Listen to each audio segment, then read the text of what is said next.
தானே பழகா. அம்மா இப்பவும் சொல்லறேன் நான் உனக்கு குடுக்கறேன்னா யாரு எப்ப குடுக்கறது? பொண்ணுகிட்ட இப்போதைக்கு கொடுக்க முடியல அவகிட்ட. ஆத்தா இன்னைக்கு நான் குடுத்துட்டேன், நாளைக்கு உனக்கு குடுப்பா. நீ வாங்கிட்டு போ பலகா, அவசரப்படாத. எத்தனை நாள்? 3ஆம் தேதியில இருந்தா? ஆமா பலகா, 3ஆம் தேதி வீடு. ரொம்ப நாள் ஆச்சு. விடு, நீ ஈஸியா சொல்ற. வீட்டுல உட்காந்து விடு, நான் போய் பேச்சு வாங்கி பணத்துக்கு. நீ ஏன் பதில் சொல்ற? அம்மா நான் சொல்றேன். சொல்ல பதில. என் பொண்ணுக்கு ஆத்தா நான் குடுத்துட்டேன். என் பொண்ணு கையெல்லாம் உன் கைக்கு வந்ததுக்கு அப்புறம் கொடுக்க வேண்டிய இடத்துல குடுத்துக்க பாலா. எப்போ வரும்? என் பொண்ணு கையில இருந்து பணம் எப்ப நீ வாங்குறியோ அப்ப உன் கைக்கு வந்து சேரும். இது பேர் பதிலா? ஆத்தா நான் சொல்றது அதுதான் அம்மா. என்ன சொல்ற ஆத்தா?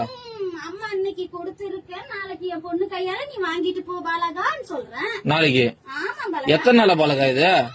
எத்தனை நாளா? இன்னைக்கு தானே சொல்றேன். இத்தனை நாளா எங்க போயிருந்தா? இத்தனை நாளா அந்த பதில் சொன்னேன். என்ன சொன்னா குடுக்கறேன்னு.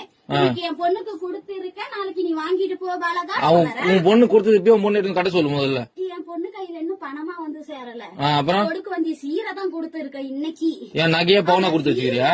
நாளைக்கு உன் கையில பணமா வரும் பாலகா. லோனை வாங்கி போட்டு இது ஒரு கதை. லோன் இல்ல, வாங்கின கடனுக்கு தான் எங்க அண்ணனுக்கு நீயே வட்டி கட்டிக்கிட்டு வர. தெரியாதா கோவி?